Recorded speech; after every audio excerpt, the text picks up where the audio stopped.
الحمد للہ رب العالمین والصلاة والسلام علی محمد الامین اعوذ باللہ من الشیطان الرجیم بسم اللہ الرحمن الرحیم۔ خواتین حضرات، اسلامی تحریکیں عہد بہد اس موضوع پر یہ دوسری نشست ہے اور ہم دوسری اسلامی تحریک کا ذکر کر رہے ہیں۔ یہ شیعہ تحریک ہے۔ رسالت باب صلی اللہ علیہ وسلم جب دنیا سے رخصت ہو رہے تھے، رخصت ہونے سے ایک برس کم و بیش پہلے آپ نے انصار کے لیڈروں کو بھی بلایا اور مہاجرین کے لیڈروں کو بھی بلایا۔ یہ دو بڑی پارٹیاں اور ان کو بلا کر یہ کہا کہ میرے بعد اقتدار قریش کو منتقل ہو جائے۔ اس کی آپ نے یہ دلیل دی کہ الناس تبع لقریش مسلمہم لمسلمہم و کافرہم لکافرہم۔ عرب میں اب صرف یثرب میں حکومت نہیں رہی، پورے عرب میں پھیل گئی ہے، اور عرب میں لوگوں کی بہت بڑی اکثریت بلکہ تمام لوگ ہی قریش کو اپنا لیڈر مانتے ہیں۔ الناس تبع لقریش، لوگوں کے اعتماد کی وجہ سے وہی اس کے مستحق ہے کہ وہ میرے بعد امامت یا خلافت کا منصب سنبھالے۔ یہ بات اندازہ کیا جا سکتا ہے کہ کم و بیش کوئی ایک برس پہلے آپ نے فرمائی۔ جب رخصت ہو گئے تو یہ آپ کو عام طور پر معلوم ہے کہ سقیفہ بنی ساعدہ میں ابھی تدفین نہیں ہوئی تھی کہ انصار اکٹھے ہو گئے، اور وہاں ان کے بڑے لیڈر سعد بن عبادہ نے یہ کہا کہ اب خلافت کا فیصلہ ہونا چاہیے، اور انصار یہ سمجھتے تھے کہ یہ ہمارا حق ہے کیونکہ ہم مدینہ میں اصلیت رکھتے ہیں، رسالت میں آپ صلی اللہ علیہ وسلم کو اور آپ کے ساتھیوں کو ہم نے ہی پناہ دی تھی، اور پھر ہماری ہی خدمات ہے جن کی وجہ سے یہ عظیم انقلاب برپا ہوا اور غلبہ حاصل ہو گیا، تو یہ ہمارا استحقاق ہے۔ چنانچہ یہ معلوم ہے کہ مہاجرین کے دو بڑے رہنما سیدنا ابوبکر صدیق رضی اللہ عنہ اور سیدنا عمر رضی اللہ عنہ یہ سننے کے بعد وہاں پہنچے۔ میں اس کی بہت تفصیلات نہیں بیان کروں گا۔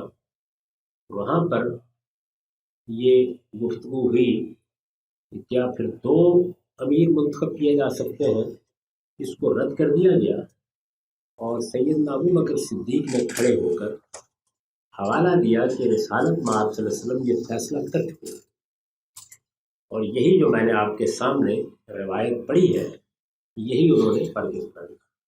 اس کو مختلف الفاظ میں محدثین نے بیان کیا ہے۔ عام طور پر ان کے حوالے سے مورخین اس کو ان الفاظ میں بیان کرتے ہیں کہ العرب لا تعرف هذا الامر الا بهذا العلم۔ رسالت میں آپ صلی اللہ علیہ وسلم نے فرمایا تھا عرب سوائے اس قبیلے کے اور کسی کی قیادت سے واقف ہی نہیں، تو اس وجہ سے جمہوری اصول کے مطابق اقتدار انہیں کو ملنا چاہیے۔ چنانچہ ان کے یہ فرمانے کے بعد سعد بن عبادہ نے تصدیق کر دی کہ ہاں حضور نے واقعی یہ فرمایا تھا۔ تو خدا کے پیغمبر کا فیصلہ سامنے آ جانے کا نتیجہ جو ہونا چاہیے تھا وہی ہوا، اور انصار ٹوٹ پڑے کہ ہم اسی فیصلے کو مانیں۔ چنانچہ سیدنا عمر رضی اللہ عنہ نے ایک موقع پر پوری تفصیل بیان کی ہے، اور اس کو امام بخاری نے اپنی صحیح میں نقل کر دیا ہے۔ اس میں انہوں نے یہ بتایا ہے کہ یہ جو واقعہ پیش آیا تھا یہ کس پس منظر میں پیش آیا تھا، اس وقت حالات کیا تھے، اور میں نے ابوبکر صدیق رضی اللہ عنہ کا اسی وقت نام کیوں پیش کیا تھا۔ انہوں نے یہ بتایا ہے کہ ابوبکر صدیق رضی اللہ عنہ کی شخصیت ایسی تھی کہ مجھے کسی ایک شخص سے بھی اختلاف کا اندیشہ نہیں تھا، اور میں یہ سمجھتا تھا کہ اگر آج کی رات یہ معاملہ مؤخر ہو گیا تو یہ بڑے فتنے کا باعث بن سکتا ہے۔ ان کے الفاظ جو بخاری میں نقل ہوئے ہیں وہ یہ ہیں کہ سیدنا ابوبکر صدیق کا معاملہ تو یہ تھا کہ اپنی شخصیت کے لحاظ سے تقطع الاعناق علیہ، ان کے سامنے گردنیں جھک جائیں۔ تو مجھے چونکہ پوری طرح اطمینان تھا کہ لوگ میرے فیصلے کو مانیں گے، تو اس وجہ سے میں نے اسی موقع پر اپنی طرف سے ان کی بیعت کے لیے ہاتھ بڑھا دیا۔ اور جیسے میں نے عرض کیا کہ انصار بھی ٹوٹ پڑے، یعنی ان کو جب یہ معلوم ہوا کہ رسالت پہ آپ صلی اللہ علیہ وسلم فیصلہ کر چکے ہیں، تو پہلے انہوں نے حضور کے فیصلے کو ایک بنیادی فیصلے کی حیثیت سے قبول کیا کہ ہمارا استحقاق نہیں ہے، ہم اقلیتی جماعت ہیں، یہ قریش کا استحقاق ہے، مہاجرین قریش کا استحقاق ہے۔ اور پھر سیدنا ابوبکر صدیق کا نام پیش کیا گیا، تو حضرت عمر غلط نہیں کہتے کہ تبتا العناق ہے، کوئی اختلاف نہیں ہوا۔ تاہم دوسرے دن جب عام لوگوں کو اس فیصلے کی اطلاع دی گئی تو کچھ اختلاف ہوا، اور بعض لوگوں نے یہ خیال کیا کہ اس موقع پر ہمیں بھی شریک مشورہ ہونا چاہیے۔ اس میں سیدنا علی رضی اللہ عنہ اور ان کے چند حامی نمایاں تھے۔ جمہوری اصول کے مطابق اگر وہ ایک بڑی تعداد بھی ہوتی تو جب اکثریت ایک فیصلے کو قبول کر رہی ہے تو وہ نافذ ہو جاتا، لیکن جو لوگ ان کے ساتھ محبت رکھتے تھے یا ان کو اس کا زیادہ حقدار سمجھتے تھے، وہ اپنے آپ کو شیعہ کہنے لگے۔ شیعہ کوئی عربی زبان کے لیے نادر لفظ نہیں ہے، شیعہ کا مطلب ہے گروہ اور جماعت۔ قرآن مجید میں یہ لفظ استعمال ہوا ہے۔ سیدنا موسیٰ علیہ السلام نے جب ایک قبطی کو گھونسا مارا اور وہ مر گیا، تو اس میں بھی یہی لفظ استعمال ہوا ہے کہ ایک اس کی دشمن قوم من شیعہ تھی، وہاں بھی یہی لفظ استعمال ہوا، دشمن قوم کے گروہ سے تھا اور ایک اس کے گروہ سے تھا۔ تو شیعان علی کا مطلب یہ تھا کہ جو حضرت علی رضی اللہ عنہ کے ساتھی ہیں، کسی بھی لیڈر کے ساتھی ہو سکتے ہیں۔ بلکہ دلچسپ بات یہ ہے، جب بعد میں کشمکش پیدا ہوئی سیدنا علی رضی اللہ عنہ میں اور سیدنا امیر معاویہ رضی اللہ عنہ میں، تو سیدنا علی کے حامی شیعان علی کہلاتے تھے اور امیر معاویہ رضی اللہ عنہ کے حامی شیعان امیر معاویہ کہلاتے تھے۔ یعنی اس وقت یہ تقسیم نہیں تھی، ایک عام لفظ کے طور پر، جیسے آپ کا جماعت ہے، آپ کہتے ہیں نا یہ بھٹو صاحب کی جماعت ہے، یہ مودودی صاحب کی جماعت ہے، یہ لفظ ایسے ہی عربی زبان میں استعمال ہوا۔ اس دن سے آپ کہہ سکتے ہیں کہ ایک سیاسی سا اختلاف ہوا، اور اس اختلاف میں جو لوگ ان کے حامی تھے ان کے لیے یہ لفظ استعمال ہونے لگ گیا۔ کوئی اس کا خاص مفہوم اس وقت نہیں تھا، ایک سادہ عربی لفظ کے طور پر یہ استعمال ہوا، لیکن آہستہ آہستہ اس نے ایک باقاعدہ نظریے یا فکر کی حیثیت اختیار کر لی۔ باقاعدہ نظریے اور فکر کی حیثیت اختیار کرنے میں کم و بیش 200-250 سال لگے۔ اس سارے عرصے کے دوران میں بہت سے واقعات ہوئے، جس میں کربلا کا واقعہ بڑی غیر معمولی اہمیت رکھتا ہے۔ ان سب واقعات کے زیر اثر ایک علم کلام وجود میں آیا، ایک دینی تعبیر وجود میں آئی، اور ایک مقصد وجود میں آیا۔ لیکن میں نے بتایا کہ ابتدا میں یہاں سے کچھ اختلاف رونما ہوا اور لفظ کا ایک سادہ سا استعمال شروع ہوا۔ اب جب آپ اس کو بعد کے ادوار میں دیکھتے ہیں تو پورا کا پورا شیعہ علم کلام پہلے اپنے اصول بیان کرتا ہے، یعنی جس طرح میں نے وہاں عرض کیا تھا کہ خوارج کے ہاں 2 چیزیں بنیادی نیریٹو بن گئی، تو یہ اپنے اصول بیان کرتے ہیں اور ان کو اصول خمسہ کہتے ہیں، 5 اصول۔ وہ یوں سمجھ لیجئے کہ جو چیز ان کے امتیاز کا باعث بنی بعد کے زمانے میں، جو اس پوری تحریک میں اصل رسول کی حیثیت اختیار کر گئی، وہ یہی 5 چیزیں۔ ان میں سے پہلی چیز توحید ہے۔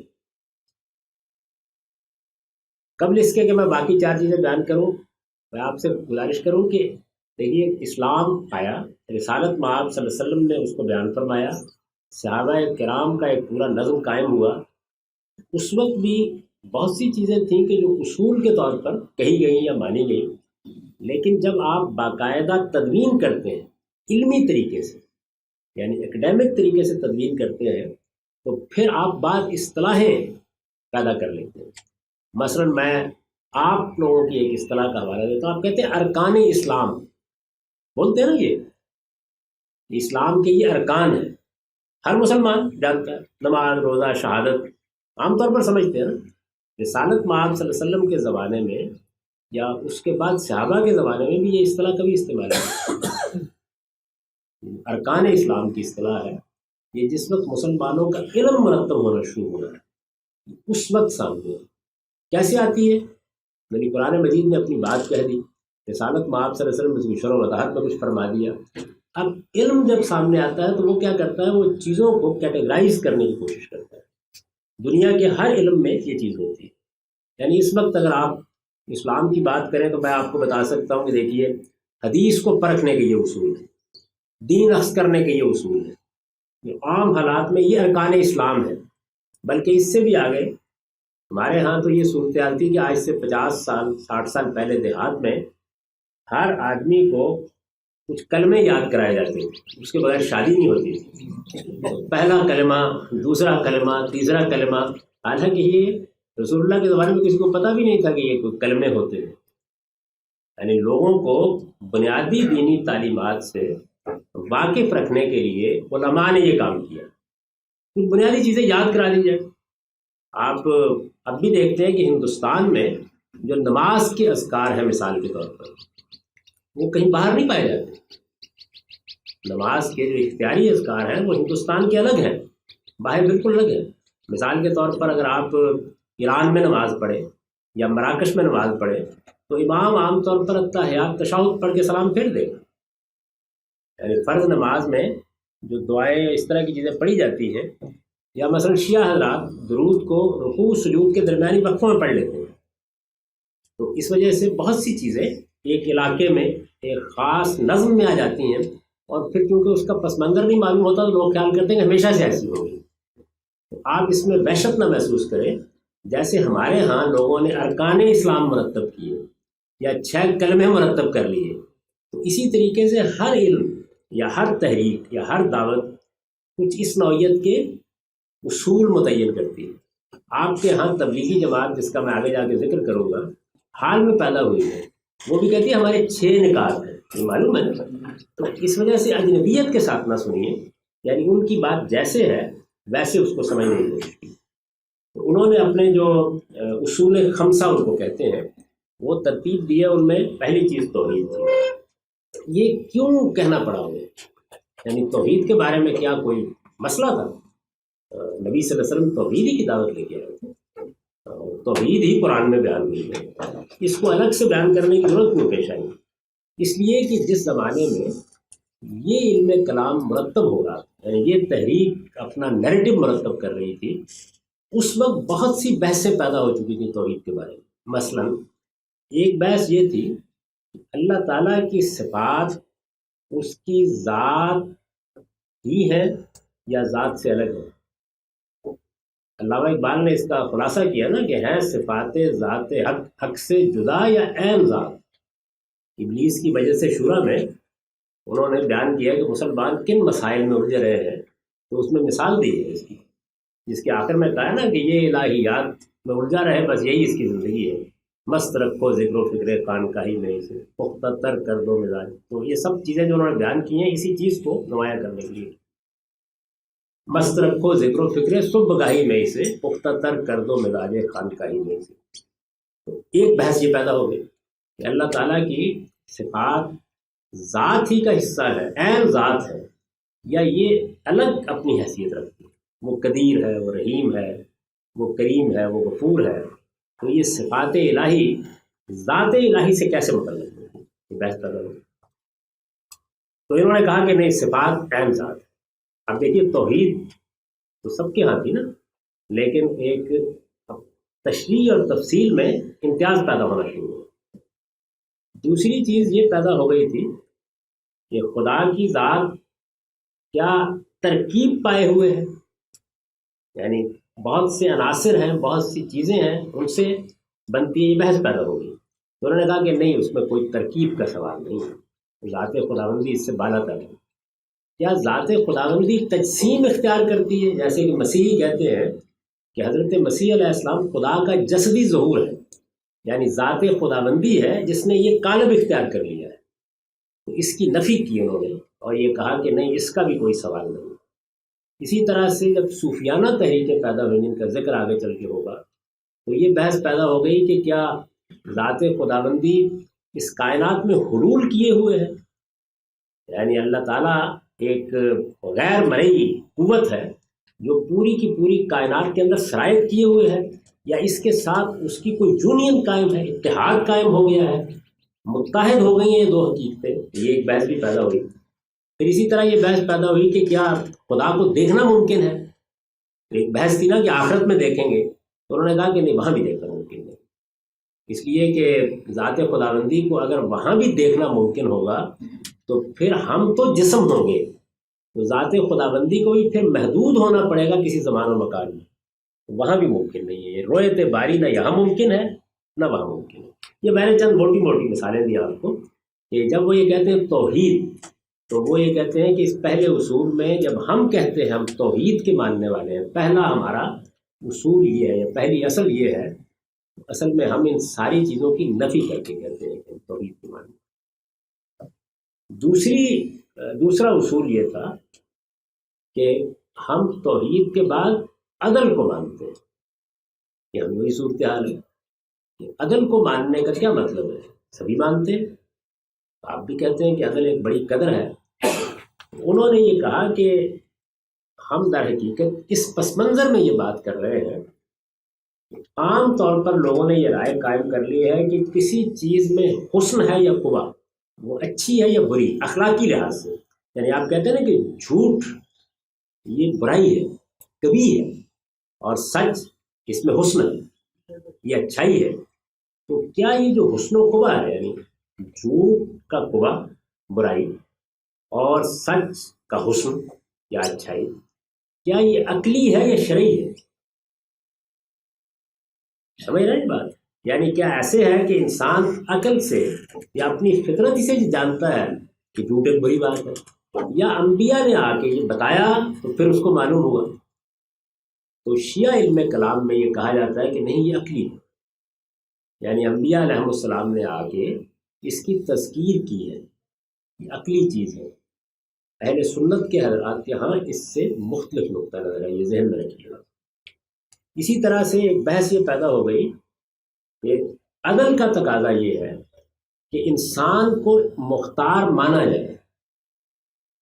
یہی بتایا جاتا ہے نا مذہب میں کہ ہم سب کو ایک دن خدا کی عدالت میں پیش ہونا ہوگا، تو جب ہم خدا کی عدالت میں پیش ہوں گے تو وہاں پر ہمیں یا جزا دی جائے گی یا سزا دی جائے گی۔ اب اس سے پیچھے آئیے اور یہ مان لیجیے کہ انسان تو مجبور محض ہے، تو عدل ختم ہو گیا نا۔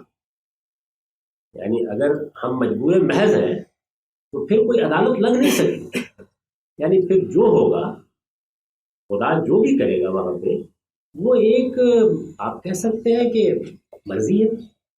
بادشاہ سلامت نے ایک طرف کی فائر اٹھائی اور کہہ دیا کہ یہ جہنم میں جائیں گے، دوسری طرف اٹھائی جنت میں کہہ دیا جائے، کیونکہ جب ہم مجبور محض ہیں، ہمیں کوئی اختیار نہیں ہے، تو عدل کہاں گیا؟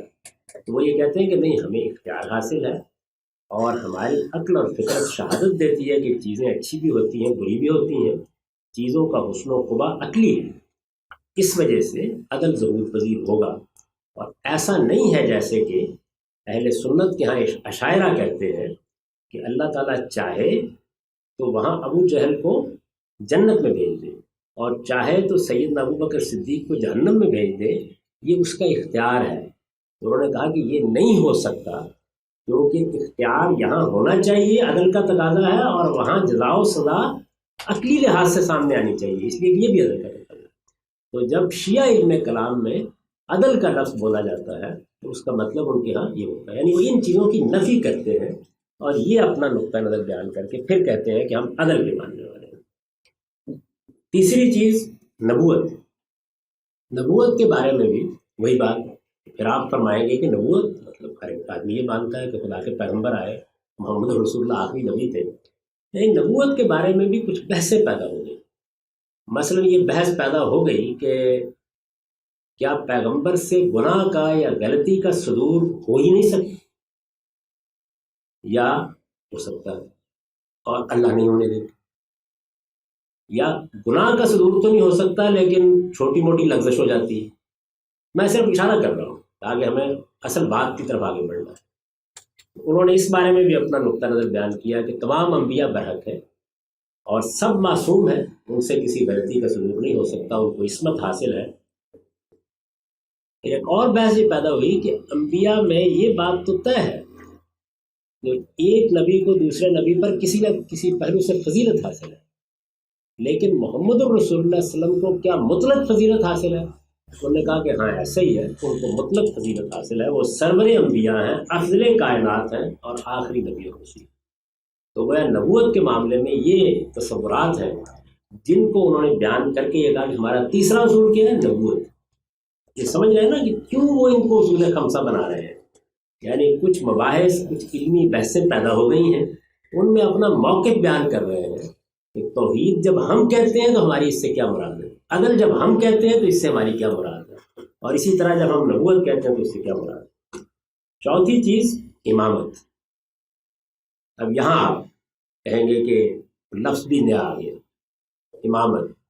امامت مسجد کی امامت ہمارے ہاں نہیں ہوتی اصطلاح میں، اس کا مطلب ہے مسلمانوں کی بحیثیت مجموعی امامت، یعنی جیسے سیدنا ابو بکر صدیق کا انتخاب کیا گیا تو اس زمانے کی اصطلاح میں مسلمانوں کے حکمران کو امام کہا جاتا ہے، یعنی اس کو امامت کبریٰ کہتے ہیں۔ مسجد کی امامت، امامت صغریٰ چھوٹی امامت، اور پوری سلطنت کی یا مسلمانوں کی پوری جماعت کی امامت وہ امامت کبریٰ ہے۔ تو چوتھا اصول یہ تھا کہ مسلمانوں کے مفاد کے تحفظ کے لیے، شرعی احکام کے نفاذ کے لیے، جس کو آپ آج کی اصطلاح میں نفاذ شریعت کہتے ہیں، اور اسی طرح مسلمانوں کو دین پر قائم رکھنے کے لیے، یعنی اگر ان کے ہاں شریعت ریاست کی سطح پر ہوگی تو ان کو بھی، دیکھیے خوارج کا بھی یہی مسئلہ تھا نا کہ اگر وہاں مثالی حکمران ہے تو پھر مسلمان کیسے ہونے چاہیے، تو مسلمانوں کو اچھا رکھنے کی ذمہ داری بھی ریاست کی ہے، عملی تربیت بھی ان کو دینی چاہیے۔ یہ وہ چیزیں ہیں کہ جو مسلمانوں کے امام کے لیے ضروری ہے۔ پھر دیکھ لیجیے مسلمانوں کے مفاد کا تحفظ مسلمان ہونے کی حیثیت سے، یعنی شہریوں کے مفاد کا تحفظ تو دنیا کی ہر حکومت کرتی ہے نا، آپ اس کو ایک دوسری تعبیر میں بدل لیجیے، اسلامی مفاد کا تحفظ مسلمانوں کی، شرعی احکام کا نفاذ اور مسلمانوں کی عملی تربیت، یہ جو چیزیں ہیں ان کے لیے مسلمانوں کا حکمران مقرر کیا جاتا ہے، یعنی وہ صرف امن قائم کرنے، لوگوں کی بہبود کے فیصلے کرنے اور دفاع کرنے کے لیے جیسے کہ ہم ریاست کا تصور رکھتے ہیں مقرر نہیں کیا جاتا، بلکہ اس سے زائد ان چیزوں کے لیے مقرر کیا جاتا ہے۔ تو جب وہ ان چیزوں کے لیے مقرر کیا جاتا ہے تو پھر کیا اس کا تقرر لوگ کر سکتے ہیں؟ انہوں نے کہا کہ یہ تو ممکن ہی نہیں، لوگ کیسے کر سکتے ہیں؟ یعنی لوگوں کا معاملہ تو یہ ہے کہ انہوں نے تربیت پانی ہے تو کیوں ایک اچھے آدمی کو لائے؟ شریعت کا نفاذ خواہش رکھ سکتے ہیں لیکن کر کے دیکھیں، کوئی آسان ہے لوگوں کے لیے ماننا، اور پھر جب لوگ فیصلہ کریں گے تو وہ فیصلہ ان کے لحاظ سے ہوگا، اور وہ کشمکش پیدا ہو جائے گی جو خوارج کے ہاں ہوئی، وہ اعلیٰ معیار پر آدمی نہیں رہے گا تو پھر آپ اٹھیں گے اور آپ معذول کریں گے، وہ اٹھیں گے اور وہ معذول کریں گے، تو یہ تو بڑے خلفشار کی صورتحال پیدا ہوگی۔ پہلی چیز یہ کہ لوگ فیصلہ ہی غلط کریں گے، فیصلہ کرنے کا طریقہ بھی کوئی نہیں ہوگا ان کے پاس، اور اگر انہوں نے فیصلہ کر لیا اور اس کے ہاں کوئی خرابی پیدا ہوئی تو پھر معذوری کا مسئلہ پیدا ہوگا، اور معذوری کا مسئلہ اس سے پہلے مسلمانوں کی جان لے چکا ہے، اور بے شمار خرابیاں اور بڑے فتنے اس سے پیدا ہو چکے ہیں۔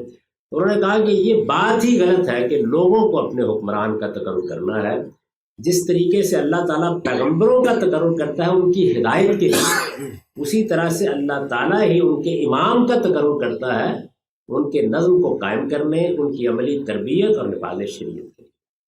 یعنی گویا جو حکمران کا تقرر ہے اس کا حق لوگوں کو نہیں ہے، اس کا حق اس کائنات کے خالق کو، جس طرح وہ انبیاء کا تقرر کرتا رہا ہے، ہم سے تو نہیں پوچھتا یا ہم پیغمبروں کا انتخاب نہیں کرتے، اسی طریقے سے وہ امام کا بھی تقرر کرتا ہے۔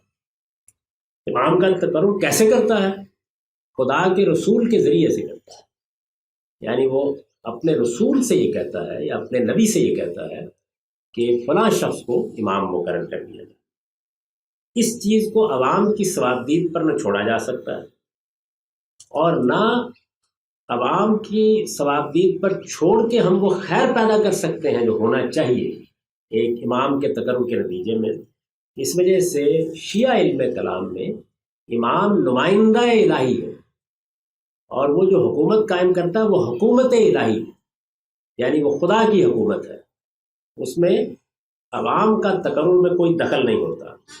اور اس کی پھر وہ ایک ترتیب بیان کرتے ہیں کہ رسول اللہ صلی اللہ علیہ وسلم نے اپنے بعد سیدنا علی رضی اللہ عنہ کو امام کی حیثیت سے مقرر کر دیا۔ یعنی اب ہم کہاں پہنچ گئے؟ پہلے ان کے اصول خمسہ ہم نے سمجھے، ان اصول خمسہ کے اندر سے چوتھی چیز امامت زیر بحث ہے۔ امامت کے بارے میں وہ یہ کہہ رہے ہیں کہ امام کا تقرر خدا کرے گا، جو حکومت وجود میں آئے گی وہ ریپبلک جمہوریہ نہیں ہوگی، وہ حکومت الہیہ ہوگی، ڈیوائن گورنمنٹ ہوگی، خدا کے قانون کے مطابق خدا کی ہدایت میں فیصلے کرے گی۔ جس طرح سے پیغمبر معصوم ہے، وہ غلطی نہیں کر سکتا، امام بھی غلطی نہیں کر سکتا۔ اور امام کی حیثیت سے پہلے امام کا تقرر خود رسالت مآب صلی اللہ علیہ وسلم نے کیا۔ پہلے امام کا تقرر جب رسالت مآب صلی اللہ علیہ وسلم نے کر دیا تو حادثہ کیا ہوا؟ حادثہ یہ ہوا کہ صحابہ کرام نے اس فیصلے کو ماننے سے انکار کر دیا۔ دیکھیے ان کی بات جیسے وہ کہتے ہیں ویسے حوصلے کے ساتھ سمجھنی بھی چاہیے اور سننی بھی چاہیے۔ یعنی رسول اللہ صلی اللہ علیہ وسلم نے جب سیدنا علی کا تقرر کر دیا تو ہونا یہ چاہیے تھا نا کہ سب اس فیصلے کو مان لیتے، وہ یہ کہتے ہیں کہ ماننے سے انکار کر دیا۔ اب میں تھوڑا سا رک کے آپ سے یہ پوچھتا ہوں کہ اگر تھوڑی دیر کے لیے آپ یہاں بیٹھے ہوئے ہیں، آپ اس پہلی بات پر قائل ہو جائیں۔ پہلی بات کیا ہے کہ امام کا تقرر لوگ نہیں کریں گے، اور بڑے کمی دلائل سے یہ بات معلوم ہو گئی کہ یہ بات ٹھیک لگتی ہے، اس لیے کہ اگر امام کا تقرر لوگ کریں گے تو اپنے جیسے ہی کا تقرر کریں۔ یعنی اس وقت یہی صورتحال ہے نا، ہم جس امام کا تقرر کرتے ہیں اس وقت پاکستان میں، معلوم ہے نا کیسا کرتے ہیں، تو امام کا تقرر لوگ کریں گے تو ایسا ہی کریں گے۔ اس کا تقرر کرنے کا حق ان کو ہونا ہی نہیں چاہیے، کیونکہ یہ تو خدائی معاملہ ہے، اللہ کی شریعت نافذ کرنی ہے، لوگوں کی مذہبی تربیت کرنی ہے، ان کو ایک خاص معیار پر قائم رکھنا ہے۔ اس لیے اللہ نے یہ فیصلہ کیا، کر دیا، اور رسالت مآب صلی اللہ علیہ وسلم کے ذریعے سے اس کا اعلان کر دیا۔ اگر آپ بھی یہ مانتے ہو تو جن لوگوں نے اس فیصلے کو نہیں مانا ان کے بارے میں کیا رائے کرتے ہیں؟ ٹھیک ہے یہ بات؟ اچھا، جنہوں نے نہیں مانا ان کے بارے میں آپ جب رائے قائم کریں گے تو وہ رائے جو کچھ بھی ہوگی وہ کچھ کم سخت نہیں ہوگی۔ یعنی اگر میں بہت شائستہ الفاظ بھی استعمال کروں تو یہ کہا جائے گا نا کہ غصب کر لیا گیا، یعنی کم سے کم یہ لفظ بولا جائے گا۔ تو غاصب لوگوں کے بارے میں آپ کیا کریں گے؟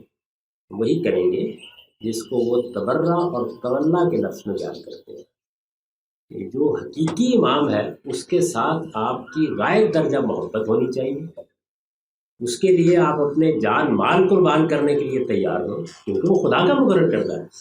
اور جنہوں نے یہ غصب کیا ہے ان سے آپ کو برات بھی کرنی ہے، ان کا یہ جرم بیان بھی کرنا ہے، اور لوگوں کو نسلاً بعد نسل بتانا بھی ہے کہ یہ کتنا بڑا جرم ہے اس کا ارتکاب کیا۔ میری بات واضح ہو گئی؟ ایسا ہی ہونا چاہیے نا، آپ بھی یہی کریں۔ تو میں ان کا موقف آپ کو سمجھا رہا ہوں کہ وہ اس چوتھے اصول کے تحت یہ بات بیان کرتے ہیں۔ وہ یہ کہتے ہیں کہ ان کا تقرر جب قبول نہیں کیا گیا اور پھر خدا خدا کر کے 3 لوگوں سے نجات پانے کے بعد ان کو حکومت سنبھالنے کا موقع ملا، پھر بھی نہیں سنبھالنے،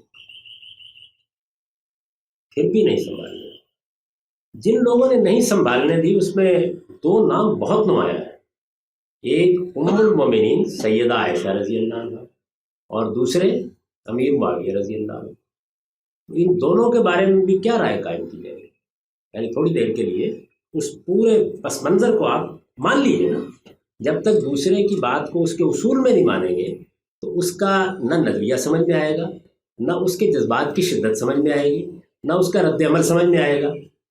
وہ آپ کو ماننا پڑے گا تھوڑی دیر کے لیے، میں زیادہ دیر کے لیے نہیں منواؤں گا، اطمینان رکھیے۔ تھوڑی دیر کے لیے ہمدردی کے ساتھ آپ اس موقف کو تسلیم کر لیں کہ ایسا ہی ہے۔ اس کے بعد ظاہر ہے کہ ایک رد عمل کی نفسیات پیدا ہوگی، ہونی چاہیے، نہ ہو تو اس پر تعجب آتا ہے۔ ان کا کہنا یہ ہے کہ جب یہ ہو گیا اس کے بعد سیدنا علی رضی اللہ عنہ کو خوارج نے شہید کیا۔ فوری طور پر دوسرے امام کا تقرر ہوا، وہ کون ہے؟ امام حسن۔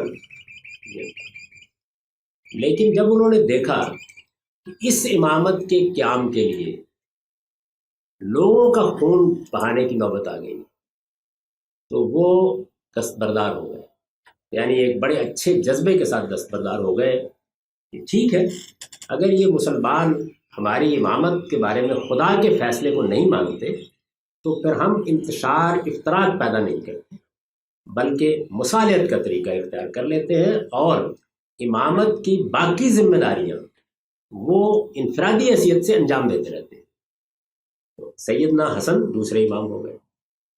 پھر سیدنا حسین نے امیر معاویہ رضی اللہ عنہ کے دنیا سے رخصت ہونے کے بعد اس معاہدے کی بنیاد پر جو حضرت حسن کے ساتھ ہوا تھا، وہ معاہدہ کیا تھا؟ وہ معاہدہ یہ تھا کہ حضرت حسن رضی اللہ عنہ نے یہ کہا تھا کہ اس وقت بہت سے لشکری میرے ساتھ ہیں، ان لوگوں کو اگر میں ایسے ہی گھر بھیج دوں گا تو یہ فساد برپا کریں گے، تو آپ یہ کیجئے کہ اتنی رقم دے دیجئے جس سے یہ اطمینان کے ساتھ واپس جا سکیں۔ تو امیر معاویہ رضی اللہ عنہ نے سادہ کاغذ بھیج دیا، جو انہوں نے لکھا وہ دے دیا گیا، امن قائم ہوا۔ وہ معاہدہ یہ تھا کہ اب امیر معاویہ رضی اللہ عنہ کے زمانے میں کوئی انتشار پیدا نہیں کیا جائے گا۔ تو سیدنا حسین رضی اللہ عنہ نے یہ کہا کہ اب کیونکہ وہ دنیا سے رخصت ہو گئے، ان کے زمانے تک ہماری مصالحت تھی، اب آگے کے لیے یہ مصالحت نہیں ہے۔ چنانچہ انہوں نے اقدام کیا اور اس اقدام کے نتیجے میں بہت مظلومانہ طریقے سے ان کو شہید کر دیا گیا۔ تو تیسرے امام کے ساتھ اس مسلمان امت میں یہ رویہ رکھتے ہیں، یعنی اب ان کے زاویہ نظر سے داستان دیکھیے نا کیا بن رہی ہے، تیسرے امام کے ساتھ یہ رویہ رکھتے ہیں۔ اور پھر ایک آدمی وہاں پہ بچ سکے، اس لیے کہ وہ چونکہ چوتھے امام تھے خدائی فرمان کے مطابق، تو ان کو شہید نہیں کیا جا سکتا۔ وہ کون ہے؟ زین العابدین، کربلا میں وہی بچے تھے۔ تو اب 3 کے بعد چوتھے امام کی حیثیت سے انہوں نے ذمہ داری سنبھالی۔ ان کے بعد پھر محمد بن علی الباقر 5ویں امام۔ اچھا، ان سب کے معاملے میں کیونکہ وہ کہتے ہیں نا کہ ان کا تقرر کیا جائے گا، تو تقرر کی سند زیر بحث آتی ہے۔ سیدنا علی رضی اللہ عنہ کے بارے میں رسول اللہ نے فیصلہ کر دیا۔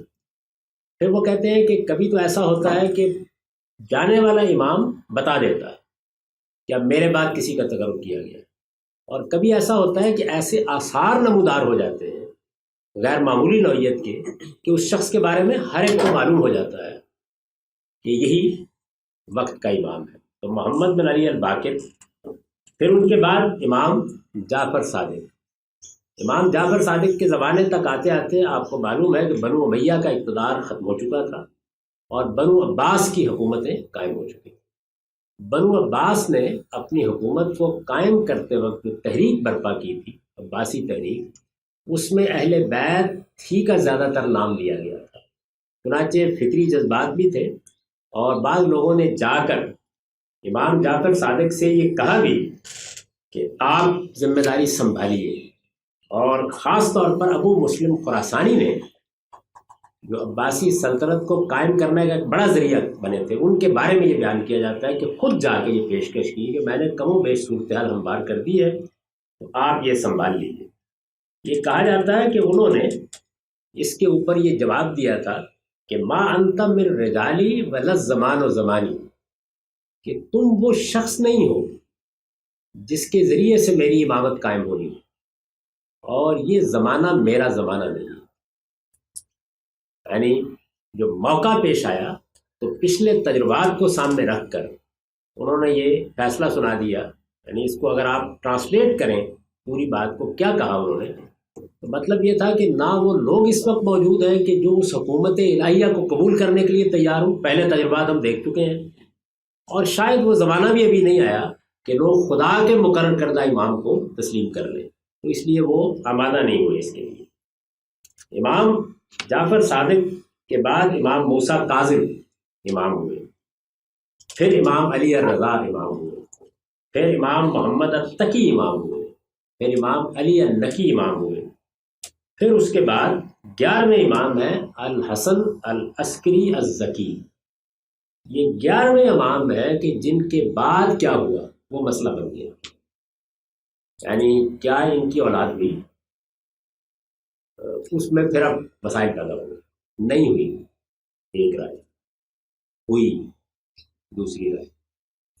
ایک لونڈی حاملہ تھی جب وہ دنیا سے رخصت ہوئی، بعد میں پیدا ہوئی تیسری رائے۔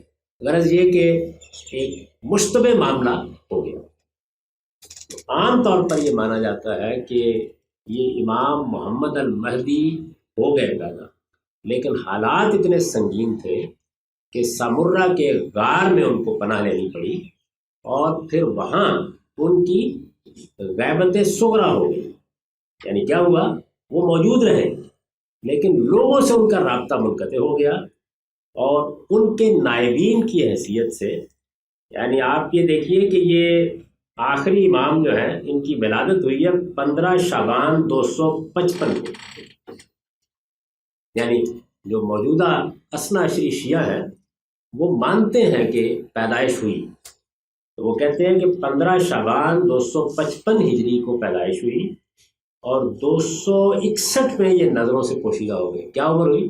6 سال، اتنی ہوتی ہے 255 اور 261۔ تو پھر 329 یعنی 261 ہجری سے لے کر 329 ہجری تک یہ غیبت صغریٰ کا زمانہ ہے۔ امام غائب ہو چکا ہے لیکن اس کا رابطہ قائم ہے۔ وہ رابطہ 4 لوگوں کی وساطت سے قائم ہوا۔ وہ عثمان ہے، محمد بن عثمان ہے، حسین بن روح ہے، علی بن محمد سامری ہے، یعنی ان کے ذریعے سے یہ آپ اندازہ کر لیجئے کہ 261 میں غیاب ہوا 329 تک۔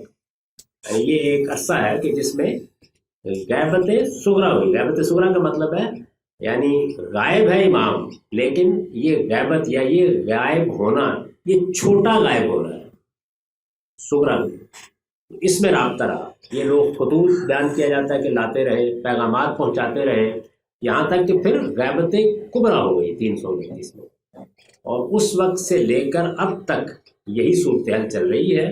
آخری زمانے میں محمد المہدی، مہدی آخر الزمان کی حیثیت سے تشریف لائیں گے، اور وہ وقت ہے جس کے بارے میں امام جعفر صادق نے کہا تھا کہ اس وقت لوگ بھی ان کی امامت کو قبول کرنے کے لیے تیار ہوں گے۔ انہوں نے کہا تھا نا وہ مسلم خراسانی سے کہ تم میرے لوگوں والے لوگ نہیں، اور وہ زمانہ بھی مہدی آخر الزمان، وہ زمانہ بھی ہوگا کہ جس میں ایکسیپٹنس ہو جائے گی۔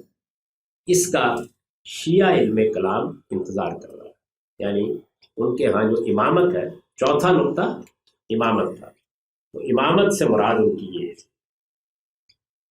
یہ خیال نہ کیجئے کہ اس مین سٹریم میں جو کچھ ہوا تو سب اس پر متفق ہے، نہیں، اس کے بعد پھر بڑے مسائل پیدا ہوئے۔ یعنی کچھ لوگوں نے 7ویں امام تک مانا اور پھر انہوں نے کہا کہ نہیں، ختم ہو گئے۔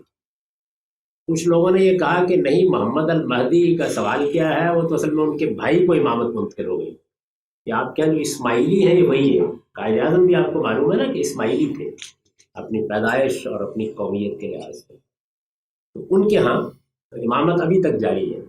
اس وقت پرنس کریم آغا خان ہے تو وہ مسلسل اسی طریقے سے امامت کے منصب پر فائز ہو رہے ہیں۔ پھر ان کی اسماعیلیوں کی بعض شاخوں میں بہت سی دوسری شاخیں نکل رہی ہیں۔ ابھی آپ نے کچھ دن پہلے سنا ہوگا کہ سیدنا برہان الدین بوہری داؤدی جماعت کے سربراہ دنیا سے رخصت ہو گئے، تو وہ 52 میں امام تھے یا نقیب تھے، ان کے ہاں امام کا لفظ نہیں استعمال کیا جاتا۔ یہ جب یمن سے منتقل ہوئے ہیں داؤدی بوہری، اور بمبئی میں آ کے اس کے قریب میں انہوں نے اپنا مرکز بنایا ہے، تو اس کے بعد انہوں نے امام کی نیابت میں ایک اور منصب تخلیق کیا تھا، یہ اس پہ فائز تھے جو ان کی جماعت کے سربراہ۔ تو اس طرح پھر بہت سی جماعتیں، بہت سے گروہ، ظاہر ہے کہ جب آپ نے ایک نقطہ نظر قائم کیا ہے اور اس کا اطلاق کرنا ہے تو کچھ لوگ اس کا اطلاق ایک پہ کریں گے، کچھ دوسرے پر کریں گے، وہ اختلاف بھی ہوگا۔ جب آپ نے یہ اصول قائم کر لیا کہ اللہ تعالیٰ کی طرف سے کوئی نشانی بھی نمودار ہو سکتی ہے یا کوئی وصیت ہے، تو آپ جانتے ہیں کہ یہ وصیت بڑی خطرناک چیز ہوتی ہے. یعنی آپ کو معلوم ہے کہ بے نظیر صاحبہ کے بعد بھی ایک وصیت پڑھ کر سنائی گئی، تو اس وصیت کے نتیجے میں کچھ فیصلے ہوتے ہیں، اور پھر ایسے ہی سیاسی معاملات میں اختلافات بھی نمودار ہو جاتے ہیں. کچھ لوگ پہلے مرحلے میں بہت دھیمے لہجے میں کہتے ہیں کہ یہ وصیت ان کی نہیں ہوگی، پھر اس کے بعد کچھ دوسرے پیدا ہو جاتے ہیں کہ جو اس کی تائید کرتے ہیں، تو دو گروہ ہو جاتے ہیں. اگر سیاسی مفادات موجود نہ ہو تو بڑی جلدی 3-4 بھی ہو سکتے ہیں، اور اگر وہ موجود ہو تو کچھ اتفاق بھی رہتا ہے. تو یہ میں عرض کر رہا ہوں کہ یہ سب ہوگا، اور یہ سب اس معاملے میں ہوا ہے. اس میں کوئی چیز ایسی نہیں ہے کہ جس کو ہم نشانہ تذہیب بنائیں، ایسے ہی ہوتا ہے. یعنی جب آپ ایک نقطہ نظر قائم کریں گے تو اس نقطہ نظر کے اطلاق کے معاملے میں ایسی آرا قائم ہو جائیں گے. تو یہ ان کے ہاں کی ایک لحاظ سے سمجھیے تاریخ ہے. اب آپ نے یہ دیکھ لیا کہ ان کا جو چوتھا اصول ہے وہ امامت ہے. پانچواں جو ہے وہ معاد ہے. معاد کہتے ہیں آخرت کو. قرآن مجید میں بھی آخرت کے لیے یہ لفظ استعمال ہوا ہے. اس میں بھی آپ یہ دیکھیں کہ سبھی آخرت کو مانتے ہیں، تو یہاں پر بھی کچھ مسئلے ہیں. ایک مسئلہ یہ ہے کہ کیا جنت اور جہنم کا فیصلہ ہونے کے بعد جنتی جنت میں چلے گئے، جہنمی جہنم میں چلے گئے، بس ختم ہو گیا معاملہ، یا کچھ لوگ جہنم سے سزا پا کر جنت میں آئیں گے؟ ایک سوال یہ پیدا ہو گیا.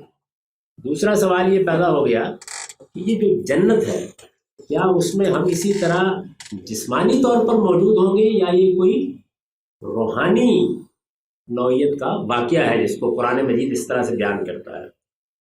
پھر یہ کہ جزا میں کیا اللہ تعالیٰ برابر برابر قانون کے مطابق دیں گے، یا اس میں فضل شامل ہو جائے گا؟ مثلا یہ ہے کہ میں 1 گلاس پانی کا مستحق ہوا ہوں، 10 دے دیں گے اپنی عنایت سے. سزا میں بھی کیا یہ ہو سکتا ہے، یا وہ گناہوں کی پاداش کے مطابق رہے گی؟ شفاعت کیا ہوگی تو کیا اس سے سزا کم یا بیش ہو جائے گی، یا رہائی بھی ہو سکتی ہے؟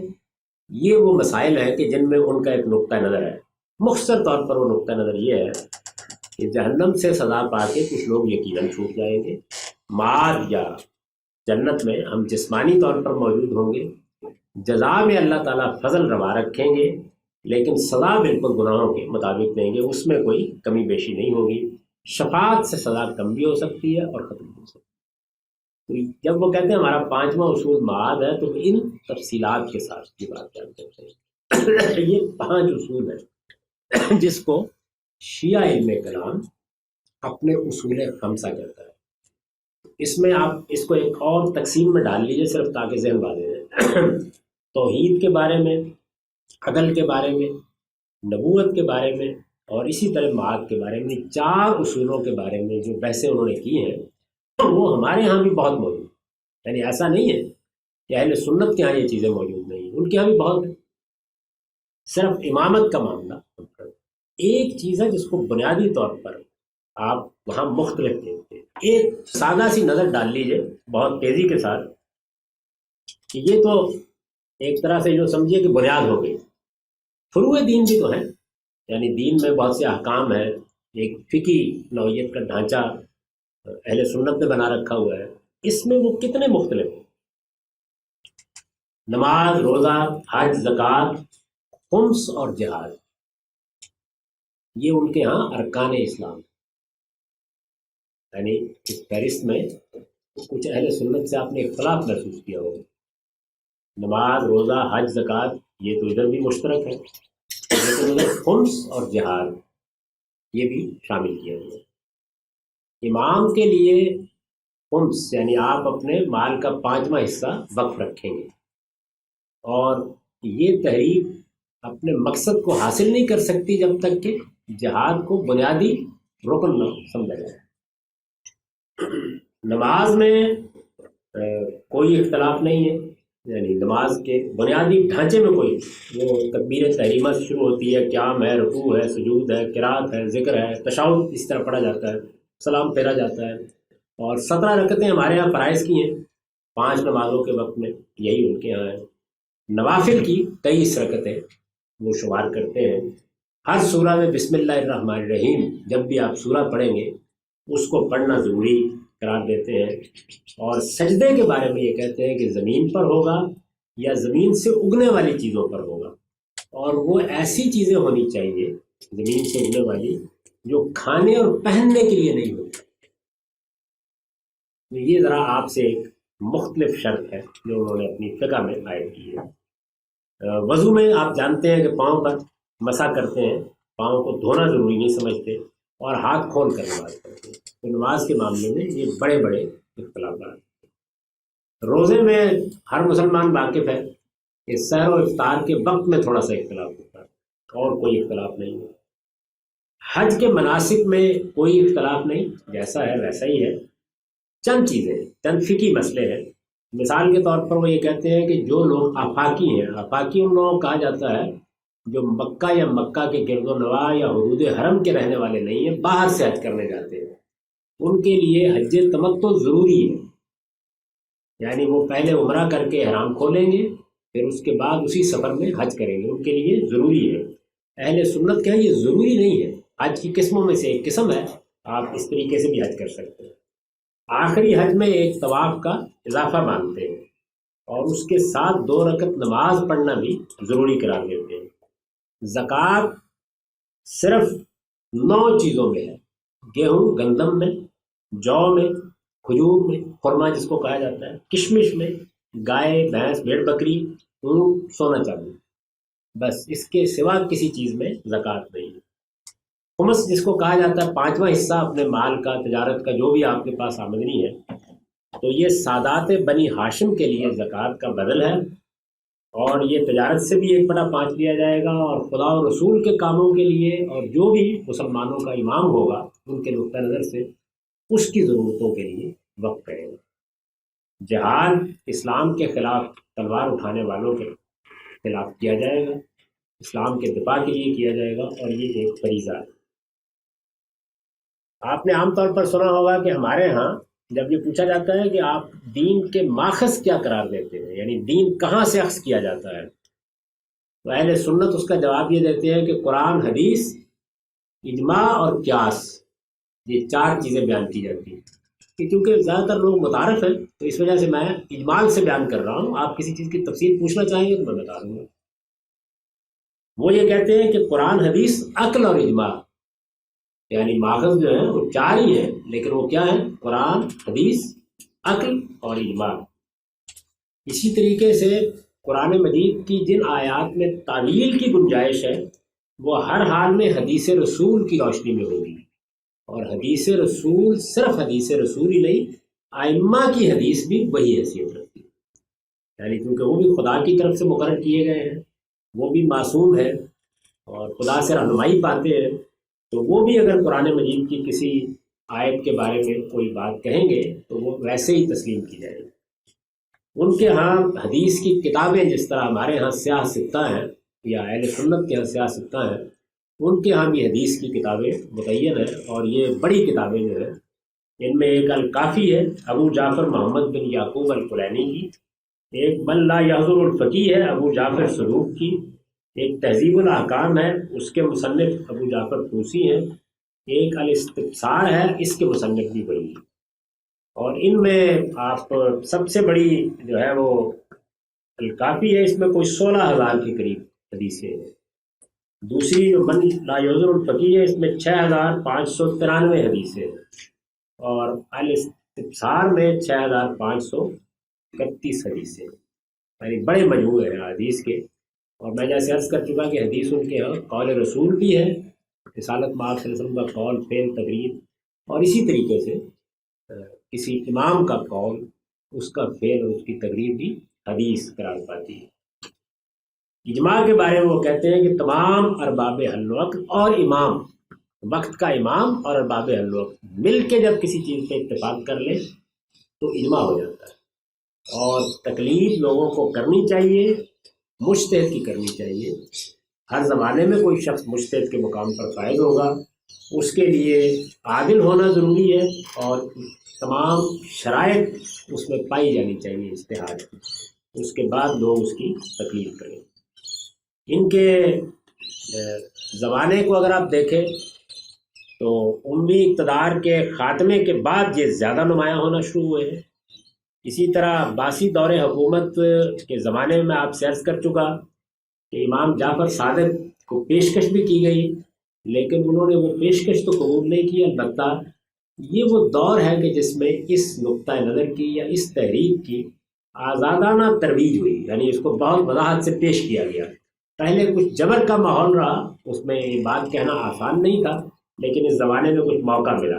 یہ جو ان کے بہت سے مجموعے ہیں، یہ بھی یہ کہتے ہیں کہ 400 کتابیں امام جعفر صادق کے اس زمانے میں جب لوگوں کو کچھ بات کہنے کا موقع ملا، آزادی ملی، تو ترتیب پائیں۔ یہ جو میں نے مجموعے آپ کو بتایا کہ ان 400 کتابوں سے مرتب کیے گئے تھے، ان سے نکال کے یہ حدیثیں مرتب کی گئی۔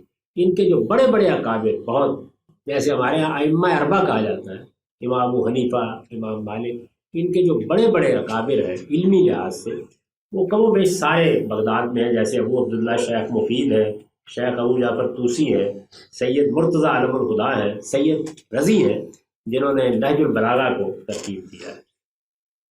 حجاج بن یوسف کے مظالم سے تنگ آ کر یہ پہلی مرتبہ بہت تھوڑی تعداد میں قم میں آئے تھے۔ مامون الرشید کے دور میں امام علی رضا خراسان میں آئے، اور پھر 320 میں دیالمہ اور صفوی، ان کے زمانے میں کچھ فروغ ہوا، اور پھر یہ شاہ اسماعیل صفوی خاندان کی ایران میں حکومت قائم ہو گئی تھی، جس میں حکومت کے زور و اثر کے تحت ایران، جس میں چند نفوس آئے تھے اس تحریک کے، وہ اکثریت میں ایک شیعہ ملک بن گیا، یعنی جو اس وقت شیعہ حکومت کا ایک بڑا مرکز ہے، اور وہاں ان کی اس حکومت کا ظہور ہوا ہے۔ میں نے یہ مختصر طریقے سے ایک تعارف آپ کے سامنے رکھ دیا کہ کیا ہے۔ اب میں اس کے تحریکی پہلو کے بارے میں چند باتیں عرض کرنا چاہتا ہوں، اور اس کے ساتھ اس تحریک کا تعارف ختم ہو۔ پہلی چیز یہ ہے کہ جس طریقے سے خوارج کی تحریک ایک سیاسی مسئلے سے پیدا ہوئی، بالکل اسی طریقے سے یہ تحریک بھی ایک سیاسی مسئلے سے پیدا ہوئی، یعنی پہلے مرحلے میں ایک سیاسی مسئلہ سامنے آیا ہے۔ پھر آپ نے تفصیلی تعارف میں یہ دیکھا کہ جو اصل امتیازی چیز ہے وہ امامت کا تصور ہے، اور باقی جتنی چیزیں پیدا ہو رہی ہیں اس سے پیدا ہو رہی ہیں، تو وہ بھی ظاہر ہے کہ ایک سیاسی مسئلہ ہے، یعنی مسلمانوں کا حکمران کس کو ہونا چاہیے، اس کے بارے میں وہ ایک رائے قائم کرتے ہیں، اس رائے کے دلائل دیتے ہیں، پھر جو لوگ اس کو نہیں ماننے والے ان کے بارے میں رد عمل کا اظہار کرتے ہیں، ایک رویہ قائم کرتے ہیں۔ اور میں نے آپ کو اس میں متعارف کرایا کہ دو اصطلاحات اس میں وجود میں آتی ہیں، تولا اور تبرہ، یعنی ایک گروہ کے ساتھ جو خدا کا مقرر کردہ ہے غیر معمولی محبت ہونی چاہیے، اور وہ گروہ کے جس نے اس کو اقتدار نہیں حاصل کرنے دیا، اس سے برات کا اظہار ہونا چاہیے۔ اظہار برات کے شائستہ طریقے بھی ہوں گے، اور رد عمل کی نفسیات کے تحت حدود سے تجاوز بھی ہو سکتا ہے، لیکن میں آپ سے عرض کر چکا کہ ان کی جگہ پر کھڑے ہو کر ہی ان کے موقف کو سمجھنا چاہیے، تبھی آپ صحیح جگہ پر کھڑے بھی ہوتے ہیں اور صحیح طریقے سے اپریشیٹ بھی کرتے ہیں کہ دوسرا آدمی کیا بات کر رہا ہے۔ تو یہاں بھی سیاسی مسئلہ ہے بنیادی طور پر۔ اس سیاسی مسئلے کو زندہ رکھنا ہے، کب تک زندہ رکھنا ہے؟ جب تک کہ مہدی آخر الزمان آ کر اس کام کو پایہ تکمیل تک نہ پہنچا دے، یہ ضروری ہے۔ چنانچہ اس کو زندہ رکھنے کے لیے سب سے مؤثر طریقہ کیا ہو سکتا ہے؟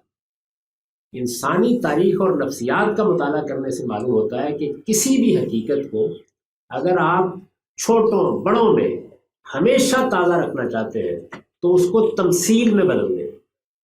جب یہود کو اپنے وطن سے نکلنا پڑا اور ایک لمبی جلاوطنی شروع ہوئی، تو انہوں نے بھی اپنی تحریک کو زندہ رکھنے کے لیے، تحریک کا ہدف سمجھیے کیا ہے، یعنی وہ شروع ہوئی ہے ایک سیاسی مسئلے سے، اس کا ہدف اس سیاسی مسئلے کے تحت جو کچھ حاصل کرنا تھا اس کا حصول ہے۔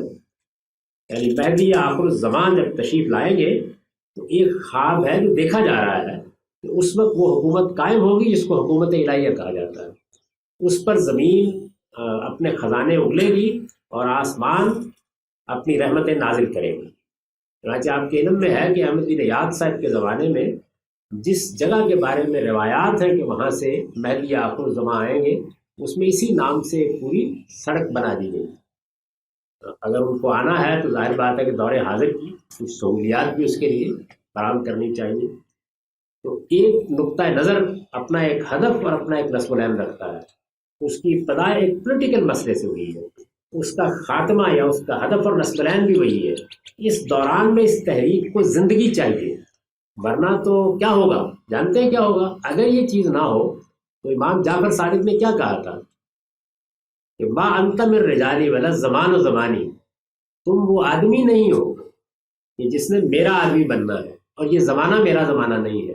جب وہ زمانہ آئے گا تو وہ لوگ ہونے چاہیے نا، ان لوگوں کو قائم بھی رکھنا ہے، ان کو زندہ اور بیدار بھی رکھنا ہے، اور ان کو اس تحریک کی یاد کے ساتھ اور اس کے علم کلام کے ساتھ وابستہ بھی رکھنا ہے. یہ وابستگی صرف مؤثر ترین ذریعے میں تمثیل میں ہوتی ہے. جیسے ہمارے ہاں شیطان کے خلاف جنگ پوری زندگی کی تعبیر ہے، پوری زندگی کی اس تعبیر کو حج میں تمثیل میں ڈال دیا گیا ہے، تاکہ آپ جائیں، زندگی میں ایک بار جانا فرض کر دیا گیا ہے اور آپ اس تمثیل میں سے گزریں. اور یہ تمثیل ہر سال دہرائی جاتی ہے حج کے موقع پر. یعنی میں 2 بار گیا یا آپ 1 بار گئے وہ ایک الگ بات ہے، لیکن تمثیل تو بھرل دہرائی جا رہی ہے. آپ جاتے ہیں، آپ احرام باندھتے ہیں، دنیا سے ہاتھ اٹھاتے ہیں، اس کے بعد آپ خدا کے گھر کا طواف کرتے ہیں، اور اس طرح اپنے آپ کو نظر کے طور پر پیش کر دیتے ہیں، نظر کے پھیرے لگا کر. آپ ایک فوجی کی طرح پڑاؤ ڈالتے ہیں مینا میں.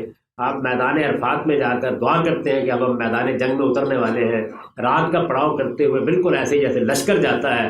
پھر آگے اگلے دن آپ شیطان کے اوپر سنگباری کرتے ہیں.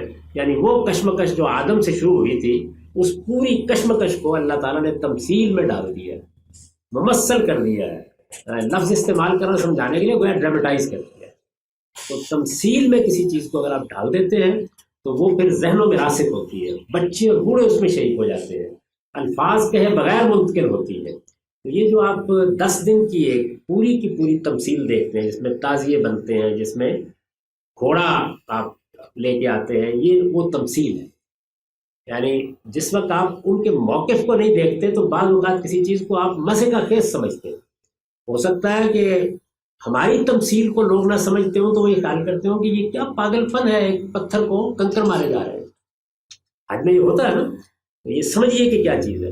جس طرح حج ایک تمثیل ہے، بالکل اسی طرح قوموں کے اندر بھی یہی ہوتا ہے. آپ کیا کرتے ہیں؟ آپ ایک کپڑا لیتے ہیں، وہی کپڑا جو نالی میں پڑا ہو سکتا ہے، اس کو رنگتے ہیں، اس کو جھنڈا بنانے کا شروع کرتے ہیں. چند الفاظ جس میں آپ کے جذبات کا اظہار ہوتا ہے وہ آپ کا ترانہ بن جاتا ہے، اور یہ تمثیل ہے. وہ ترانہ بجایا جاتا ہے، میں بھی اٹھ کھڑا ہوتا ہوں، آپ بھی اٹھ کھڑے ہوتے ہیں احترام میں اس کے. تو اس طریقے سے گویا یوں سمجھیے کہ وطن کی محبت یا اس کے ساتھ تعلق کو ایک تمثیل میں ڈال کے زندہ رکھا جاتا ہے. یہی کام اللہ تعالیٰ نے مناسک حج میں کیا ہے. تو یہی کام وہ اپنے ان رسوم میں کرتے ہیں، تاکہ ان کے بچے، ان کے بوڑھے، ان کی عورتیں، ان کے مرد یہ بات یاد رکھیں کہ حکمران کا تقرر خدا کرتا ہے. خدا نے یہ تقرر کر دیا تھا، اس تقرر کو مسلمانوں نے تسلیم نہیں کیا. پھر ان کے امام نے ناسازگار پا کر غیبت اختیار کر لی، یعنی وہ دنیا سے غائب ہو گئے، نظروں سے اوجھل ہو گئے. ان کا ظہور ہونا ہے، اس ظہور کے بعد وہ امامت منعقد ہونی ہے جس کو حکومت الہیہ کہا جاتا ہے. اس ہدف تک ہمیں اپنے آپ کو زندہ رکھنا ہے، اور اس کی زندگی کے لیے سب سے بڑی چیز وہ تمثیل ہے جس کا انعقاد ہوتا ہے. یعنی وہی لفظ جو میں نے حج کے لیے استعمال کیا، گویا وہ ساری حقیقت ممثل کی جاتی ہے. گھوڑا اس کی علامتوں میں سے ایک علامت ہے، تازیہ اس کی علامتوں میں سے ایک علامت ہے. ماتم اس کی یاد کو قائم رکھنے کے لیے آپ کو انوالو کرتا ہے، تاکہ آپ اس میں شرکت کے احساس کے ساتھ جیے. اور یہ اس وقت تک سلسلہ جاری رہے گا جب تک کہ مہدی یا آخر الزمان کا ظہور نہیں ہو جاتا، یعنی تحریک کامیابی کی منزل تک نہیں پہنچ جاتی. جب یہ پہنچ جائے گی تو یہ سب کچھ موقوف ہو جائے گا. تو دوسری اسلامی تحریک قواعد کے بعد شیعہ تحریک، وہ تو عباضیہ کی صورت میں چند دیہاتوں میں آباد ہے. اور شیعہ تحریک اس لحاظ سے ایک نہایت کامیاب، بلکہ دنیا کی سب سے بڑی تحریک کہا جا سکتا ہے، کامیاب تحریک ہے. کہ نہ صرف یہ کہ اس نے 14 صدیاں گزار دی ہیں اور اس کے جوش جذبے اور اس کے کلامی مسلک میں کوئی خرابی نہیں کر رہا، پوری طاقت کے ساتھ اس پر کھڑی ہے۔ پھر یہ کہ اس کو وقتاً فوقتاً حکومت حاصل ہوئی، اس کے بعد غالی گروہ جیسے کرامتا تھے ان کو ملتان میں حکومت حاصل ہو گئی، اسی طرح فاطمی حکومت اسی تصور پر قائم ہوئی اور مصر میں اس کا دارالحکومت رہا۔ عراق میں بھی اگر آپ بالکل ٹھیک طرح سے انتخابات کرائیں جیسے کہ ہوئے پھر بعد میں، تو انہی کی حکومت قائم ہوئی ہے۔ اور ایران تو مرکز ہے ایک لحاظ سے، آپ کہہ سکتے ہیں مختلف شہروں کو بھی جیسے نجف کو، کربلا کو، قم کو، ان کی تاریخ میں بڑی غیر معمولی اہمیت حاصل ہے۔ اور اب انہوں نے ولایت فقیہ کا تصور پیدا کیا، کیونکہ وہ جو خلا تھا، امام غائب ہے اور حکومت نہیں ہے، لیکن اگر مل جائے تو کیا کیا جائے؟ چھوڑ دی جائے۔ امام جعفر صادق نے تو چھوڑ دی، لیکن اس میں ایک ترمیم کی انہوں نے اور یہ کہا کہ نہیں، اب ہم حکومت کریں گے، امام کے آنے تک اس کا نائب حکومت کرے گا۔ وہ نائب کون ہے؟ وہ اپنے زمانے کا سب سے بڑا مجتہد ہے۔ تو اس لحاظ سے جو تصور مسیحیت میں پوپ کے لیے ہے، وہی کم و بیش انہوں نے ایک آئینی صورت دے کر رہبر کے لیے قائم کر دیا۔ یہ بات بہت اچھی طرح سمجھ لینی چاہیے کہ ان کے ہاں امام کا تو انتظار ہوگا، لیکن درمیانی عرصے میں وہ تحریک بھی زندہ رکھی جائے گی اور ولایت فقیہ کے تصور کی ذریعے حکومت بھی چلائی جائے گی۔ یہ دور حاضر میں ان کے مجتہدین کا ایک بڑا اجتہاد ہے، ورنہ اس سے پہلے وہ اس کو جائز ہی نہیں سمجھتے تھے کہ امام کے آنے سے پہلے نظم سنبھالا جائے، اس کو جائز ہی نہیں سمجھتے۔ اب اس کا راستہ نکال دیا گیا ہے کہ ان کا سب سے بڑا مجتہد یا ان کا سب سے بڑا عالم جس کے اوپر لوگوں کا اعتماد ہو، وہ امام کی نمائندگی کرتے رہے ہیں۔ جیسے کہ پوپ کا جو انسٹیٹیوشن ہے وہ یہاں سے قائم ہوا تھا کہ جب سینٹ پال دنیا سے رخصت ہوئے، تو اب گویا وہ جو روح القدس کا اتصال ہے، وہ جس وقت سب لوگ مل کے پوپ کا انتخاب کر لیتے ہیں تو آپ سے آپ اس سے ہو جاتا ہے، اور پھر وہ اس کی رہنمائی میں کام کرتا ہے۔ اس کے لیے انہوں نے پورا ایک نظام بنا دیا ہے۔ آپ کے علم میں ہے کہ پوپ کا انتخاب کیسے ہوتا ہے، یہ سب معاملات کیسے ہوتے ہیں۔ ایک سیاسی تحریک سیاسی مقصد کے لیے اٹھی، بنیادی جو اس کے تصورات ہیں اصول خمسہ، ان میں جو چیز نمایاں ہے جو اس کا امتیاز بخشتی ہے وہ امامت کا تصور ہے، اور وہ ایک سیاسی مسئلہ ہے۔ اس کا آخری ہدف بھی ایک پولیٹیکل سیاسی ہدف ہے، اور اس کے لیے انہوں نے تحریک کو زندہ رکھنے کی ایک تمثیل قائم کر دی ہے جو شاید دنیا کی کامیاب ترین تمثیل ہے، اور وہ اپنے دیکھنے والوں کو بھی انوالو کرتی ہے پوری طاقت کے ساتھ۔ اس کی خاص مجالس منعقد ہوتی ہیں، اس میں ذکر اذکار کے خاص طریقے ہیں، اور اس کے اندر بعض علامتوں کے ذریعے سے پچھلی یادیں قائم کی جاتی ہیں، آنے والے دور کا انتظار اپنے ماننے والوں کے ذہن میں راسخ کیا جاتا ہے۔ درمیان میں ایک ہی مسئلہ تھا کہ غیبت کبریٰ کے زمانے میں نظم ریاست اگر مل جائے تو کیسے چلایا جائے، اس کے لیے ولایت فقیہ کا تصور ایجاد کرتے ہیں۔ اقول قولی ھذا واستغفر اللہ لی ولکم۔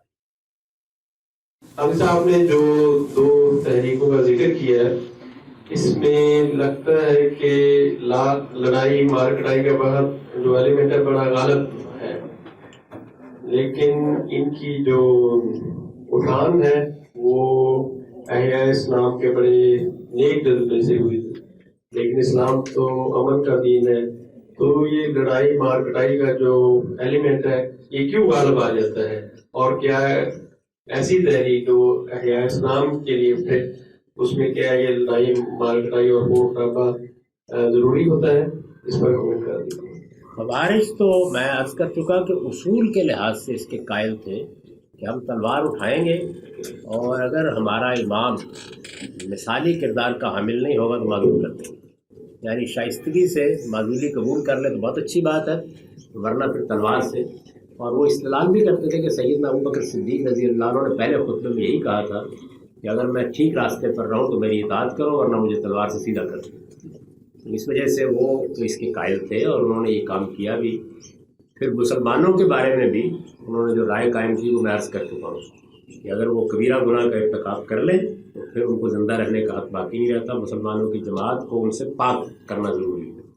لیکن شیعہ علم کلام میں بالکل کبھی تشدد نہیں ہے، یعنی وہ پورا اصرار کرتے ہیں اس بات کے اوپر کہ ہمارے ائمہ نے ہم کو جو تعلیم دی تھی وہی جو میں نے امام جعفر صادق کے ذریعے سنائی کہ نہ یہ لوگ ہمارے لوگ ہیں اور نہ یہ زمانہ ہمارا زمانہ ہے، ہمیں تو اس زمانے کا انتظار کرنا ہے۔ ان کے ہاں علم میں تحریک میں کسی جگہ تشدد کی گنجائش نہیں۔ جہاد کے بارے میں وہ یہ کہتے ہیں کہ کمبیٹنٹس کے خلاف ہوگا، یعنی جو لڑنے کے لیے نکلیں گے۔ چنانچہ پوری تاریخ میں سوائے ان کے ہاں بھی جو کنڈیم کیے گئے بعض فرقے جیسے کرامتہ وغیرہ، انہوں نے کبھی تشدد کا راستہ اپنایا، مین سٹریم شیعہ فکر نے کبھی تشدد کا راستہ نہیں اپنایا۔ ان کے ہاں جو انقلاب برپا ہوا ہے وہ بھی ایک عوامی انقلاب کے طریقے پر برپا ہوا ہے۔ امام خمینی کی قیادت میں انہوں نے کبھی بھی یہ نہیں کہا کہ ہم تشدد کریں گے یا کسی کو ماریں گے یا اس طرح کا کوئی طریقہ اختیار کریں گے، تو ان کے موقف کی یہ صحیح تعبیر نہیں۔ وہ تو معطل کر چکے، یعنی اپنے ہدف کو مؤخر کر دیا انہوں نے قیامت کے قریب تک۔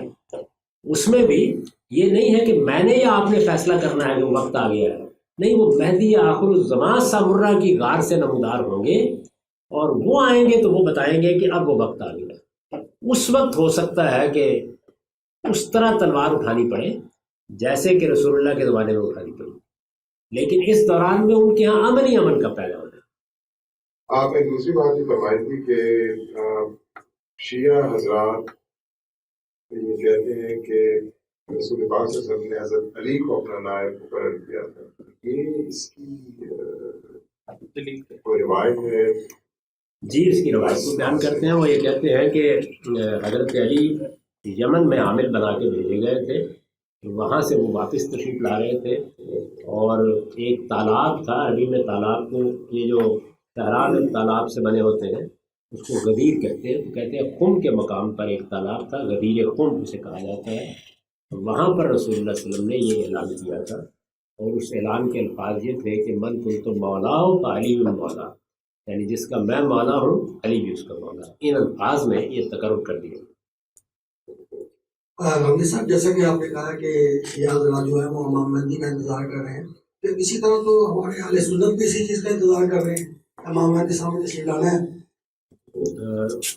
ہمارے ہاں یا اہل سنت کے، ہمارے ہاں میں محض برادری کی وجہ سے کہہ دیتا ہوں، ورنہ میں تو آپ جانتے ہیں میں کسی فرقے کسی گروہ سے تعلق نہیں رکھتا۔ تو اہل سنت کے ہاں وہ تصور یہ ہے کہ آخری زمانے میں ایک شخصیت نمودار ہوگی جو لوگوں کے لیے وہی زمانہ لوٹا دے گی جو رسول اللہ صلی اللہ علیہ وسلم کا زمانہ ہے، لیکن وہ اس کی کسی کنٹینیوٹی یا اس کے پیچھے کسی امامت کے تصور کے قائل نہیں ہے۔ شیعہ حضرات کے ہاں وہ کوئی نئی شخصیت نہیں ہے جس کو آنا ہے، ان کی امامت کا سلسلہ جاری تھا۔ سامرہ کے غار میں امام غائب ہو گئے اور اس وقت وہ 6 سال کی عمر کے تھے۔ ان کی ایک غیبت صغرا کا زمانہ تھا، کبرا سے گزر رہے ہیں، انہیں کو لوگ تصدیق ہو گئے۔ تو مہدی کا لفظ مشترک ہے، کانسیپٹ بالکل مختلف۔ غمدی صاحب، آپ نے اپنے پہلے سیشن میں بتایا کہ جب مسلم کی پوتی ہو گئی تو خلافت پہ جو مسئلہ شروع ہو گئے، تو جو انصار تھے وہ کہنے لگے کہ خلافت ہمارا حق ہے۔ پھر حضرت ابوبکر صدیق آئے، انہوں نے کہا کہ نہیں، حضور نے کہا کہ خلافت جو ہے قریش کو دی جائے اور پولیٹیکلی جو ہے اس جزیرے میں ان کی پہلے سے ہوتی۔ تو کیا ابوبکر صدیق رضی اللہ عنہ اور حضرت عمر رضی اللہ عنہ یہ قریش میں سے تھے یا قریش میں؟ پہلے ایک فیصلہ ہوا رسول اللہ صلی اللہ علیہ وسلم کے ارشاد کی روشنی میں، پھر اگلا فیصلہ یہ تھا کہ قریش میں سے اب کس کا انتخاب کیا جائے۔ حضرت عمر اس کے بارے میں یہ کہتے ہیں، اور انہوں نے بعد میں ایک تفصیلی خطبہ دیا ہے، وہ بخاری میں نقل ہو گیا پورا، آخری زمانے میں دیا تھا کہ میں نے یہ کام کس طرح کیا۔ یعنی 2 باتیں انہوں نے کہی، اگر میں اس کو اگلے دن کے لیے موخر کرتا تو انتشار کا خطرہ تھا، مجھے ایک ایسا شخص میسر تھا جس کے بارے میں 2 رائے نہیں ہو سکتی۔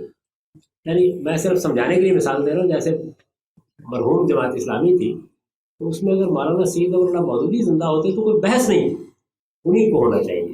وہ یہ کہتے ہیں کہ ابوبکر صدیق رضی اللہ عنہ کی حیثیت ہماری جماعت میں یہی تھی رسول اللہ کے بعد، تو مجھے کوئی اختلاف کا اندیشہ نہیں تھا۔ چنانچہ انہوں نے تنبیہ کی کہ کوئی اس کو بنیاد بنا کر مسلمانوں کی رائے کے خلاف کوئی فیصلہ کرنے کی کبھی جسارت نہ کرے. لا خلافت الا مشورت من المسلمین، کیونکہ اصول یہی ہے کہ مسلمانوں کی رائے کے بغیر کوئی حکومت قائم نہیں ہو سکتی. یہ پورا خطبہ ہے جو نقل ہوا ہے پوری بات یہ. جی میرا سوال یہ ہے کہ آپ نے سیرہ حضرات کے کتابوں کا ذکر کیا، کیا وہ سیاحت کو مانتے ہیں یا انہیں نہیں مانتے؟ ان کے ہاں اپنی کتابیں ہیں، اہل سنت کی اپنی کتابیں. اور ان کی کتنی نام ہے؟ چار کتابوں کو میں نام آپ کو بتا دوں. یعنی الکافی ہے کلینی کی، تہذیب الاحکام ہے، الاستبصار ہے، اور من لا یعذر الفقیہ. تو ان کے یہاں حدیث کو ایکسیپٹ کرنے کا جو رواج ہے وہ بالکل ویسے ہی جو پروسیجر ہے.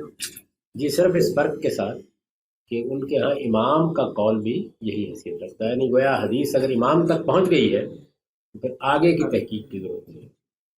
اسی طرح خارجیوں کے حوالے جو فرقہ واضح جو آپ نے بات کی ان کی بھی حدیث کتابیں مختلف ہیں، وہ بھی ہماری کتابوں میں ان کے ہاں بھی کچھ مختلف مجموعے ہیں، لیکن وہ اصل میں بالکل تحریر ہو کے چند دیہات میں اب رہ گئے ہوئے ہیں، اور ان کا مزاج بھی ایک خفیہ تحریک کا زیادہ ہے. چھاپہ مار کاروائیاں کرتے رہے نا پوری تاریخ میں، تو ہمیں ان کے بارے میں معلومات بہت کم، یعنی مورخین بہت کم جانتے ہیں. اسی وجہ سے جو بڑی بڑی باتیں ہیں میں نے بھی اپنے آپ کو ان تک محدود رکھا ہے. باقی جو چیزیں مستشرقین نے موجودہ زمانے میں کچھ بیان کی ہیں وہ ابھی اس درجے میں نہیں پہنچی کہ ان پہ اعتماد کے ساتھ بات کی جا سکتی.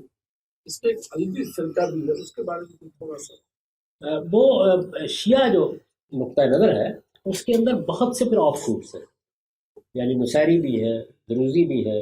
یہ جو ابھی کشمکش شام میں ہے اس کے پس منظر میں یہی ہے کہ یہ جو موجودہ حکمران ہیں یہ دروز فرقے سے تعلق رکھتے ہیں، اور یہ اسی طرح سے آپ سمجھیں کہ شیعہ نقطہ نظر کے ذرا قریب ہے جیسے کہ کرامتہ بھی. ایک جب گروہ بنتا ہے تو اس گروہ کے اندر سے مختلف گروہ پھر بننا شروع ہو جاتے ہیں. اہل سنتی کو دیکھیے نا، ہندوستان میں بڑے بڑے گروہ موجود ہیں، دیوبندی ہے، بریلوی ہے، تو ایسے بہت سے گروہ بننے شروع ہو جاتے ہیں. ان کے یہاں بھی شام میں علوی ہے، الویوں ہی جو ہے لیبنان میں ہے، نہیں یہ بھی الویوں ہی کی ایک قسم ہے، نصیری اور دروز دونوں فرق کرتے ہیں. وہ اپنے اندر تھوڑا فرق کرتے ہیں. تو یہ اس طرح ہوتا ہے.